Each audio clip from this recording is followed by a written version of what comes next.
कैसे हैं आप सभी? आई होप अच्छे होंगे, राइट। चलिए मैं होगी तो बच्चों आपका यूट्यूब चैनल पर आप सभी का स्वागत करती हूँ और आज मैं आपके लिए लेकर एक्सरसाइज 5.2 का क्वेश्चन नंबर 6। तो प्लीज ध्यान समझिएगा, साथ ही लाइक शेयर करना मत भूलिएगा। ओके बच्चों, हाँ, और अगर मेरे चैनल पर नए हैं तो सब्सक्राइब जरूर कीजिएगा, ठीक है। तो आइए स्टार्ट करते हैं। देखिए क्या कहना है इस क्वेश्चन में, क्या एपी मतलब कि समांतर श्रेणी 11,8,5,2 का एक पद -150 है या नहीं, अगर है तो क्यों है, उसका भी कारण हमें बताना होगा, राइट।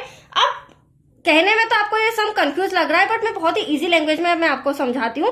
देखिए जिस तरह ये हमें समांतर श्रेणी 4 पदों तक दी गई है, इसे आगे बढ़ाते हुए, ठीक है, कहीं ना कहीं -150 आ रहा है या नहीं आ रहा है, ये हमें सॉल्व करके बताना है। तो यहाँ पर मुझे -150 को मानना पड़ेगा अंतिम पद। इसे हम क्या मान लेंगे बच्चों, अंतिम पद, और अंतिम पद को an से संबोधित किया जाता है।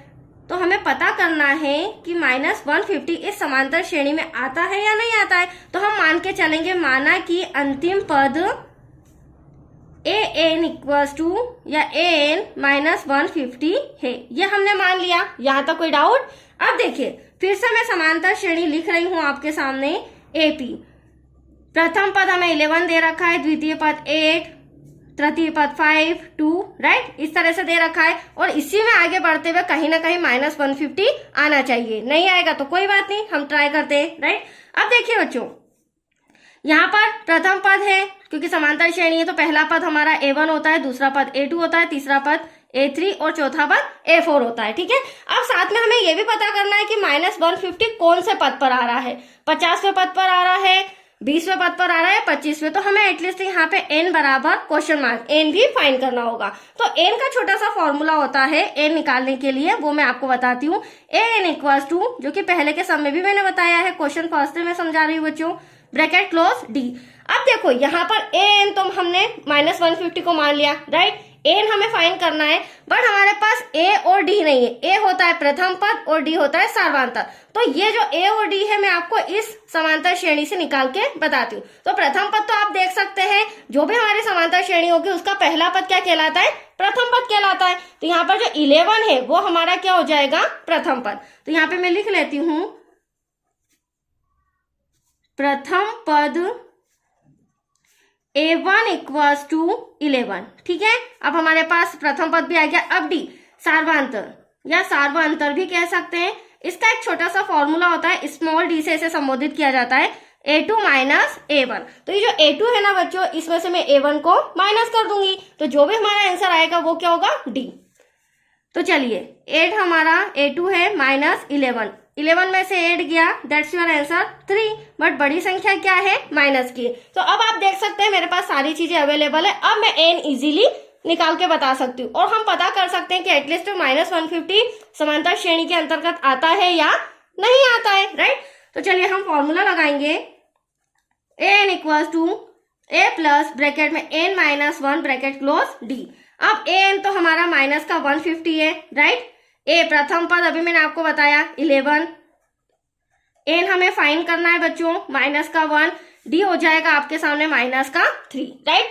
चलिए अब इसे मैं सॉल्व करके बताती हूँ। देखिए बच्चों, -150 तो ऐसा का ऐसा, प्लस का 11 इधर आके क्या हो जाएगा, माइनस का हो जाएगा, इक्वल्स टू, अब ये यहाँ से यहाँ तक मल्टीप्लाई में है, तो क्यों ना -3 का मल्टीप्लाई इस ब्रैकेट में करें। तो -3 का n में करेंगे तो -3n हो जाएगा, माइनस का माइनस में करेंगे माइनस माइनस प्लस, 3 1 जा 3। देखो मैं साइन भी क्लियरली समझाती जा रही हूँ। अब यहाँ पे माइनस माइनस होगा प्लस, बट साइन किसका आएगा बच्चों, माइनस का आएगा। तो यहाँ हो जाएगा 150 और 11 -161, ठीक है। अब देखिए -3n प्लस 3, अब यहाँ पर प्लस का 3 इधर आके क्या हो जाएगा, माइनस का हो जाएगा, क्योंकि एटलीस्ट हमें n फाइंड करना है। तो स्टेप बाय स्टेप एक एक चीजें हमें यहाँ से हटानी होगी, राइट। अब देखिए माइनस माइनस फिर से प्लस होगा, बट साइन माइनस का आएगा।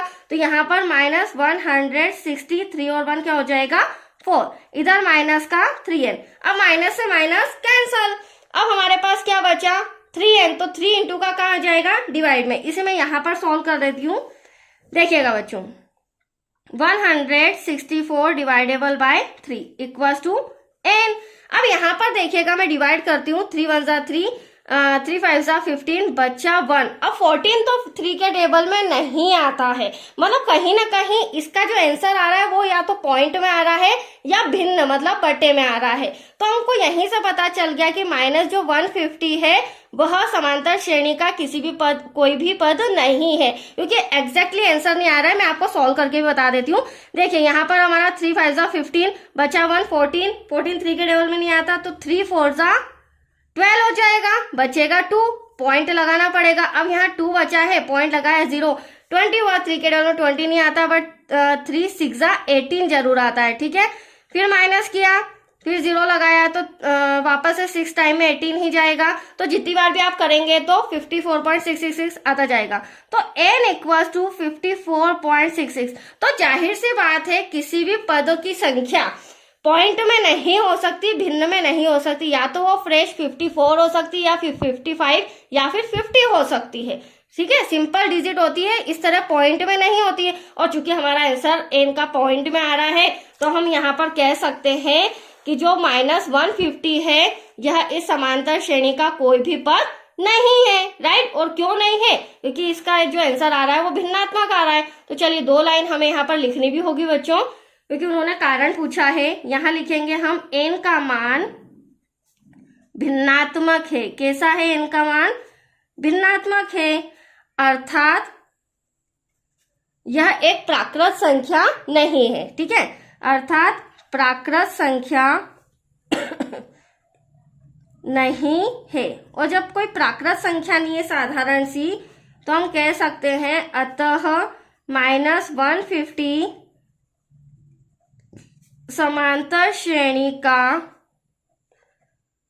कोई भी पद नहीं है, कोई भी पद नहीं है। That's your answer. तो मैंने रीजन भी बता दिया है और ये सम कंप्लीट हो चुका है। बहुत ही अच्छा सम था बच्चों, इस टाइप के सम एग्जाम में पूछे आते हैं। तो चलिए आज के लिए इतना ही। नेक्स्ट वीडियो मिलेगा आपको क्वेश्चन 7 से रिलेटेड। ओके, थैंक यू बच्चों।